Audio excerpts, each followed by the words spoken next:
Hey guys, in this video I want to talk about the 9 top superfoods on the planet, okay? We're going to talk about kale first. Now kale is very bitter. Anything bitter is really good for your liver in removing fat from the liver, in decongesting the gallbladder, making more bile. So it's basically you want to start consuming more vegetables that are bitter. Most of these are bitter, but kale has tons of vitamin C, vitamin K, vitamin A. But mainly what it will do is it helps to slowly clean and detoxify your liver. All right? It's also anti-estrogenic too. So if you have a buildup of excess estrogen, the bad kind, it'll help balance that. Okay, cabbage. So this is the L-glutamine. That's the nutrient that's really good for your brain. It's good for the heart. It's good for the muscle. It's good for leaky gut. Cabbage juice is wonderful for healing an ulcer and anything related to an irritable bowel, even acid reflux or heartburn. Cabbage is really good for that. Brussels sprouts are very similar to cabbage. They're like almost the same properties.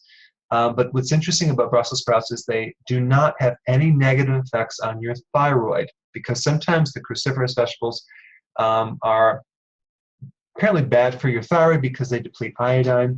Well, you'd have to eat a lot of them, but what I like to do is I just like to recommend having some sea kelp with these vegetables, and then you're good to go. But Brussels sprouts have all the effects that cabbage has, but without the thyroid negative aspects, okay? So now we get to the radish. Radish is really high in sulfur. So it's really good to help detoxify the liver, specifically chemicals and poisons that are actually in the liver. It helps to eliminate them. It supports something called phase 1, phase 2 detoxification, which basically you take a poison and turn it into a water-soluble particle, so it's eliminated safely through the body. But radishes are really good for sinus mucus congestion because they help pull out mucus, especially the Spanish black radish. But you can take them for a sinus congestion. You can take them for deep mucus in the lungs that just can't come out. It's a really good anti-mucus. It thins the mucus. Then we get the beet. Okay, the beet top is really good for potassium, like it has the most potassium of any other vegetable, but the actual beet is good as well.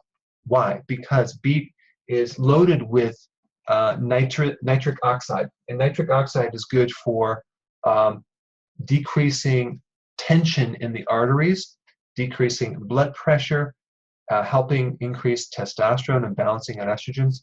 So that's just one of the many functions, but it's really good for the liver and the gallbladder. Then we get asparagus. Asparagus has not just fiber to feed the colon, but it's very anti-anxiety. It's good for relaxation. It's good for stress. It's loaded with vitamin B1. I like to take asparagus, and when I take it, I notice that I'm really calm after I consume it. Like the day after, I just feel really calm. So I recommend that. It's also good as an antidiuretic. It pushes fluid out. It's good to prevent kidney stones. It has a lot of great things. Garlic, of course, we know about garlic. Garlic is the most potent anti-cancer, antiviral, antibacterial, antifungus, anti-yeast. It just cleans up bad microbes in your system, and it prevents issues that I can't really make claims in this video, but you can look it up. But it's really just a good immune builder. Turmeric is a powerful anti-inflammatory agent. It's good for the brain. It's considered an anti-aging nutrient, okay? And then we have parsley. Parsley is another one of my favorites. It's kind of like the garnish that no one eats, but parsley has more vitamin A than kale. It has 3 times the vitamin C to oranges. It has twice the iron spinach has. So it's like a superfood. It has massive amounts of vitamin K. So I will take the parsley, combine it with kale, with lemon juice, and make my kale shake like that. But it's very bitter, good for the liver. But these are the top superfoods that I think are the absolute best ones on the planet. So hope you enjoyed this. Now the time is to apply this information and start eating these foods. I'll see you in the next video. Hey, before you leave, I just wanted to give you a little quick history on some of the books that I wrote. This was one of the first books. It's called Dr. Berg Body Shapes. It was my attempt at writing about body types. What was very interesting about this book is I actually did all the images myself. Don't ask me why.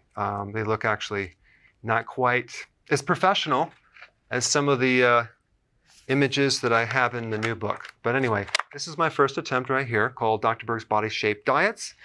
And then I wrote a book more extensive called The 7 Principles of Fat Burning. I don't even have a copy anymore, actually, because it's outdated. The next book, I put about 1,000 hours into this one right here called The New Body Type Guide. Major updates on the body types. I put a lot of energy into this. It has professional images, graphics, all sorts of things. Now, the problem with this book is it doesn't really describe what this is really about. Body types are only a small portion of what's in this book. And that's why I changed the name to the Healthy Keto Plan, okay? If you happen to have this book, you don't really need this book because there's only very, very minor updates. But if you don't have this, you need to get this one right here. This book goes into every single detail that you would ever want to know about. It goes into the 7 principles of fat burning. It goes into hormones, the body types, the basic keto plan. It goes into intermittent fasting. I talk about the 10 fat burning triggers and blockers and fat burning strategies with a lot of details in every single chapter. I go into body issues that interfere with losing weight.